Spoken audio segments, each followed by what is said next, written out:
Alright, thanks for watching, and today I want to do a pretty cool problem, and that problem was actually when I TA'd for linear algebra. That was the first problem on the final exam for that class, and that was a crazy final exam, by the way, because the mean on the first midterm was 95, the mean on the second midterm was 85, the mean on the final was 23. Yeah, so it was a pretty hard exam, and people were a bit shocked. So here's the question, and I simplified it a little bit. So this is for 2 by 2 matrix, but the method is still the same. So take the matrix 7/4, I think 5/4, 5/4, and 7/4.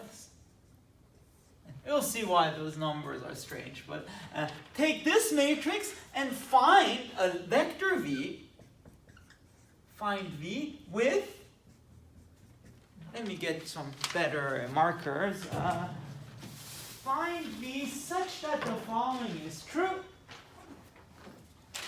Find V with the limit, okay, slightly better, as n goes to infinity of a and V equals to 0. The 0 vector. So find some vector such that if you apply A infinitely many times to that vector, it eventually goes to 0. And this has to do with eigenvalues and eigenvectors. Let me tell you why later. So let's first find the eigenvalues and eigenvectors. So let's do lambda I minus A. Well, that's lambda minus 7/4, and then minus 5/4, minus 5/4, and lambda minus 7/4. And this is lambda minus 7/4 squared minus, if you want, 5/4 squared. You set it equal to 0, and then you basically get lambda minus 7/4 squared equals to 5/4 squared. So lambda minus 7/4 is either plus or minus 5/4. And you just get lambda is 7/4 minus 5/4, which I believe becomes 1/2. Or lambda is 7/4 plus 5/4, which is 12/4, which is 3. Okay, so those are the eigenvalues. Now let me explain you how you can find the answer. Suppose V is an eigenvector corresponding to lambda. So suppose AV equals lambda V. Then let's calculate A squared V.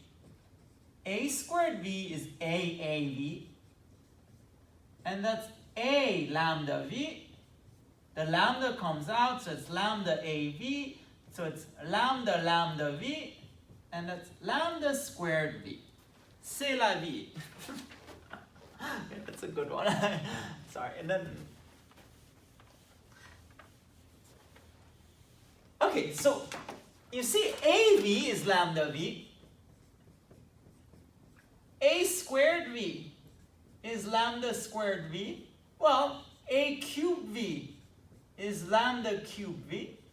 And similarly, if you have A and V equals to lambda and V. And in particular, we want to figure out what happens if n goes to infinity. And remember, what is our goal? We want to find one vector, V, such that this thing equals 0. Well, one way to ensure it, so such that this goes 0 as n goes to infinity, well, a sufficient condition for this, so one way to ensure it is simply to let this lambda n go to 0. So we basically want lambda n to go to 0. And now look, which one of those two eigenvalues satisfies lambda n going to 0? Well, 3 to the n, it blows up to infinity, so that doesn't work.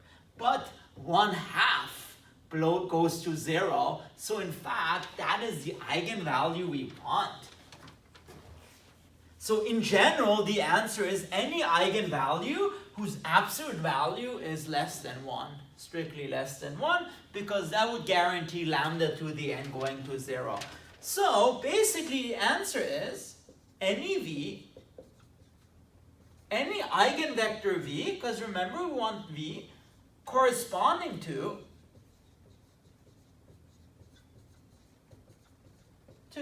lambda equals to 1/2. And well, now in fact, let's do that. Let's find a null space of 1/2 I minus a. Well, that's just a null space of whatever determinant we had, but with lambda equals to 1/2. So 1/2 minus 7/4, and then minus 5/4, minus 5/4, 1/2 minus 7/4.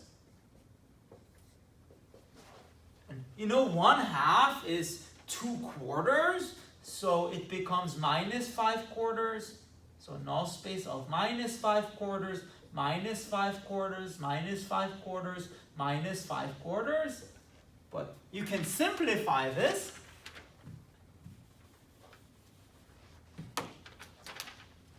So this just becomes in the null space of simply 1, 1, 1, 1, which is the null space of 1, 1, 0, 0. And well, what does that correspond to? It corresponds to the equation x plus y equals 0. So y equals to minus x. In other words, it's really the span of 1 minus 1. And therefore, what is the answer? It's just 1 minus 1.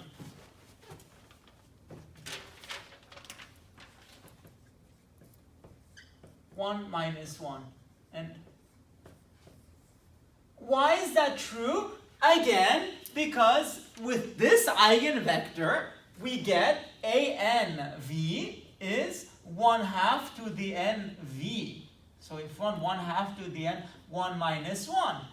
And if n goes to infinity, this thing goes to 0. So we get 0 times this vector, which is the 0 vector. So indeed, it converges to 0. And that's the answer to that question, which I think very few people got, because the average was 23 out of 100. So, but don't worry, that professor retired. So if you're at Berkeley, you might not have to expect that. But it's still a cute problem, and I hope you like this. And if you want to see more math, please make sure to subscribe to my channel. Thank you very much.